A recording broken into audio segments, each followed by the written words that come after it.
se entregó por ti en la cruz. Viéndose Jesús rodeado de mucha gente, mandó pasar al otro lado. Y vino un escriba y le dijo: Maestro, te seguiré a donde quiera que vayas. Jesús le dijo: Las zorras tienen guaridas y las aves del cielo nidos, mas el Hijo del Hombre no tiene donde recostar su cabeza. Otro de sus discípulos le dijo: Señor, permíteme que vaya primero y entierre a mi padre. Jesús le dijo: Sígueme, deja que los muertos entierren a sus muertos. Vamos a seguir leyendo. Jesús calma la tempestad. Y aquí nos vamos a enfocar en lo que vamos a predicar. Pero quería leerles todo lo que es el capítulo 8. Y dice el 23: Entrando él en la barca, sus discípulos le siguieron. Y aquí que se levantó en el mar una tempestad tan grande que las olas cubrían la barca, pero él dormía. Y vinieron sus discípulos y le despertaron diciendo: Señor, sálvanos que perecemos. Él les dijo: ¿Por qué teméis, hombres de poca fe? Entonces levantándose reprendió a los vientos y al mar, y se hizo grande bonanza. Y los hombres se maravillaron diciendo: ¿Qué hombre es este que aún los vientos y el mar le obedecen? Y vamos a leer un poquito de lo que dice los endemoniados gadarenos. Dice: Cuando llegó a la otra orilla, la tierra de los gadarenos, vinieron a su encuentro 2 endemoniados que salían de los sepulcros, feroces en gran manera, tanto que nadie podía pasar por el camino. Y clamaron diciendo: ¿Qué tienes con nosotros, Jesús, Hijo de Dios? ¿Has venido acá para atormentarnos antes de tiempo? Estaba paciendo lejos de ellos un hato de muchos cerdos, y los endemoniados le rogaron diciendo: Si nos echas fuera, permítenos ir a aquel hato de cerdos. Y me paré y le dije: ¿Sabes qué? ¿Cómo dices que a nadie le importas? Yo conozco a alguien que sí le importas. Y en ese momento paró de llorar y dijo: ¿A quién? ¿A quién es el que le importa? Le llamó la atención saber quién era, a quién le importa. Y en ese momento le dije yo conozco a alguien que sí le importa. Su nombre se llama Jesús. Aquel que murió en la cruz del Calvario. Aquel que dio su vida por ti en la cruz. A él le importa. En esos momentos sus lágrimas pararon. Y entendió que aunque al ser humano a veces no le importemos, hay un Dios verdadero, un Dios de poder, un Dios de misericordia, que a Él siempre lo bendice. Decíamos el domingo pasado que Él es el mejor amigo que podemos tener. Él es el mejor amigo que podemos encontrar. Solamente en Jesús podemos encontrar el mejor amigo. Estamos en la barca con Jesús. Y decía el domingo pasado que mi mejor amigo antes de conocer a Jesús era, bueno, sigue siendo mi hermano mayor, que se llama Oscar. Mi mamá me platicó más bien, que mi hermano quería un hermanito y miraba la foto de los pampers del güerito, el Boat to y dice: quiero uno como ese. Y bueno, está bueno tomar uno como ese, pero para su sorpresa pues no sale como ese, como todo prieto. Y mi mamá le dijo: estudio, te lo regalo.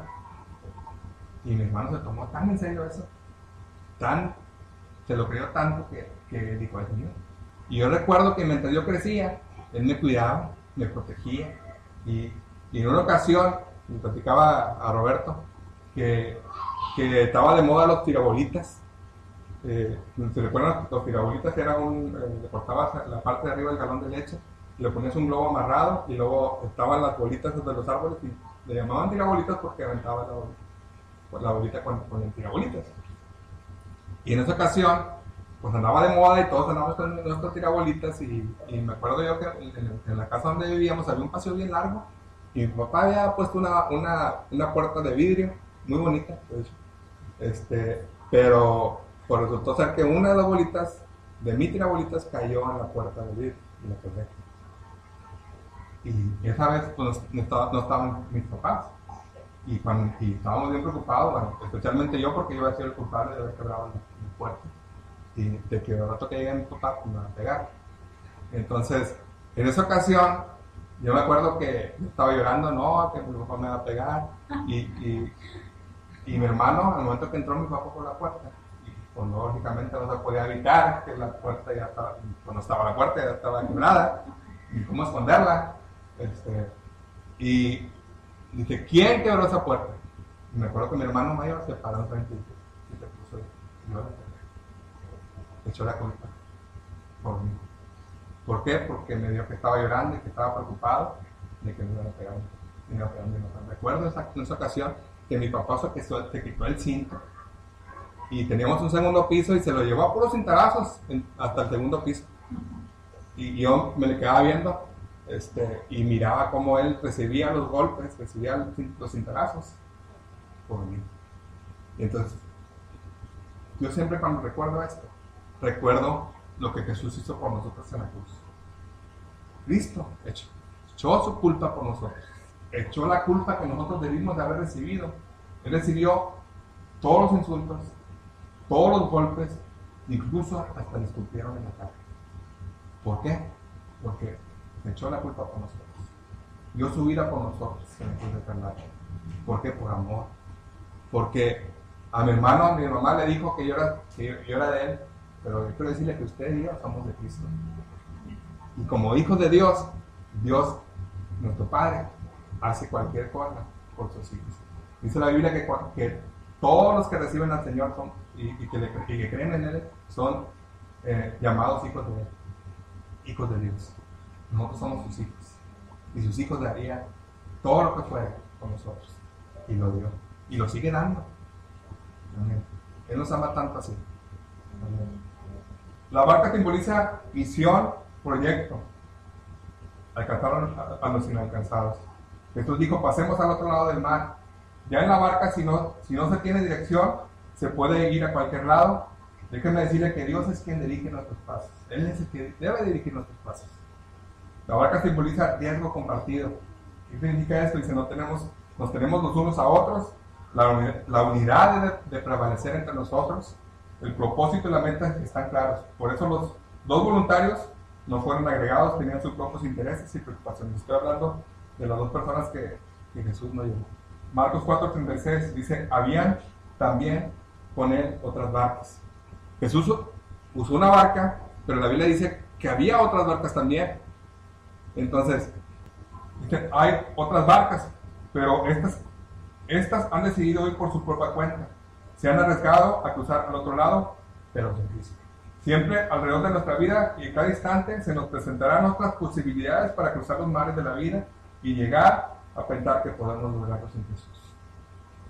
Créame decirle que cuando mi esposa y yo nos casamos, nosotros creímos que podíamos lograr ir en la otra barca donde Jesús no estaba. Y qué equivocados estábamos porque nuestro matrimonio estaba casi destruido. Pero cuando nosotros decidimos buscar al Señor, primero yo decidí buscar a Dios y invité a mi esposa a que buscara a Dios.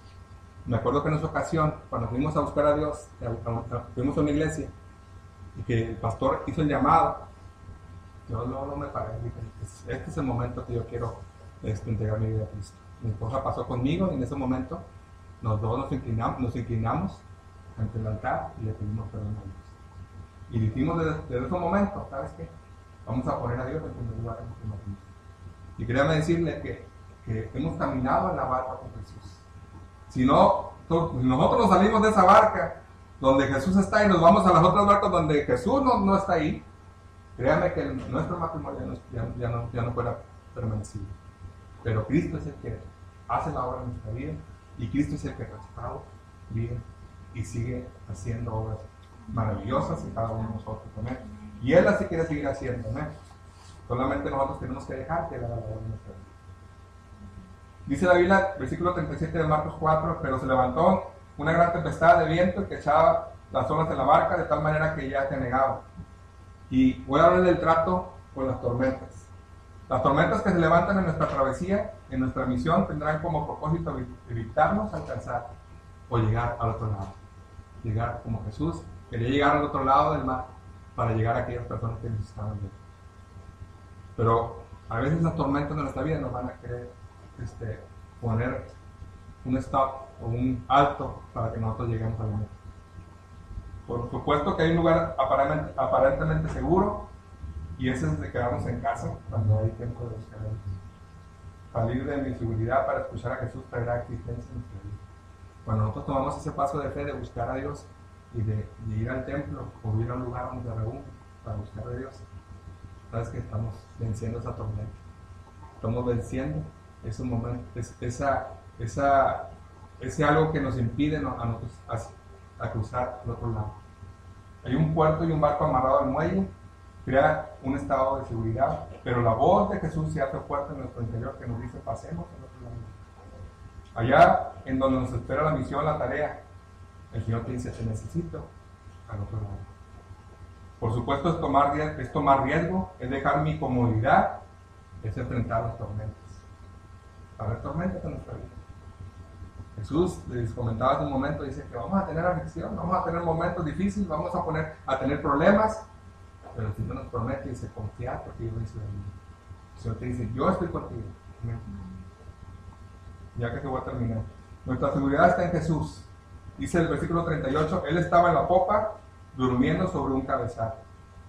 Frecuentemente las tormentas serán mucho más fuertes que los materiales de los que están construidas nuestras barcas. De tal manera que los veremos ceder, también serán más poderosas que todas nuestras habilidades y va a haber temor en nuestra vida. Porque vamos a tener temor. Va a haber momentos de que nosotros vamos a tener miedo de los momentos difíciles. No les tenía que lleguemos a pensar que Jesús, como en estos momentos, Jesús estaba dormido. Vamos a pensar que Jesús no está. ¿Dónde está Jesús? Que a veces sentimos que no está con nosotros, sentimos que Dios nos ha dejado, sentimos que Dios se ha olvidado de nosotros. Jesús tiene el control de todas las cosas. Aun cuando parece que Dios no está haciendo nada, déjame decirle que Dios está trabajando. De una manera especial u otra, Dios está haciendo la obra en cada uno de nosotros. Pero ahí, en medio del cansancio y de la fatiga, cuando se han agotado todas nuestras posibilidades, cuando hemos sido desahuciados y que desde la playa otros nos vean y muevan la cabeza como diciendo, no lo va a hacer. O peor, aún cuando nosotros mismos nos damos por vencidos. En ese momento estaremos en medio de la tormenta y podemos clamar a Dios, así como los discípulos clamaron. Y decirle, Maestro, no tienes cuidado que perecemos. Señor, sálvanos que perecemos. Maestro, decían, nos estamos hundiendo. Entonces el Señor, cuando nosotros clamemos a Él se levantará y reprenderá la tormenta. Y callará el mar y se hará, como dice la Biblia, bonanza. O sea, que habrá bendición a nosotros cuando creemos. Nuestra fe ha sido probada. Cuando el Señor nos pregunte, ¿en dónde está vuestra fe? Dice la Biblia que la fe es la certeza de lo que se espera, la convicción de lo que no vemos. Entonces el Señor nos pide que tengamos fe, que creamos en Él. Dice la Biblia que sin fe es imposible agradar a Dios. Entonces Dios te pide que tengas fe. De esa manera el Señor va a honrar tu fe. De esa manera Dios te va a bendecir. De esa manera Dios va a hacer la obra y el milagro que tú necesitas en esta obra. Vamos a ponernos de pie. Ya voy a terminar. Dios, leímos al principio que Salmo 46, que Dios es nuestro amparo y fortaleza, nuestro pronto auxilio en las tribulaciones. Dice la Biblia, por tanto no temeremos, aunque la tierra sea removida y se traspasen los montes a nuestro enemigo. No temas, porque yo estoy contigo. No desmayes, porque yo soy tu Dios, dice el Señor. Solo entonces sabremos con quién hemos estado viajando en la barca de la vida. Y entenderemos que nuestra fe ha sido probada porque así lo exige el lugar o la situación que estemos pasando. No estaremos solos enfrentando las tormentas, sino con aquel que solo en mencionar su nombre reprende las tormentas y sujeta los mares. ¿Y cuál es ese nombre? Es el nombre de Jesús. El nombre de Jesús. Naveguemos en el nombre de Jesús. Oriéntate en el nombre de Jesús. Ánclate en el nombre de Jesús. Porque en ese nombre, y solamente en el nombre de Jesús, es en quien habremos de embarcarnos, navegar, enfrentar tormentas y llegar al otro lado de la vida, de las circunstancias, de todo. Hechos 4:12 y con eso va a terminar. Dice la Biblia que en ningún otro hay salvación. Dice, porque no hay otro nombre debajo del cielo dado a los hombres en el que se da. Esta hora Dios nos sigue llamando. Que estemos en la barca, que permanezcamos en la barca, no en las otras barcas donde Jesús no está, en la barca donde Cristo está. Estemos con Él. Sean por ahí en las buenas, en las malas.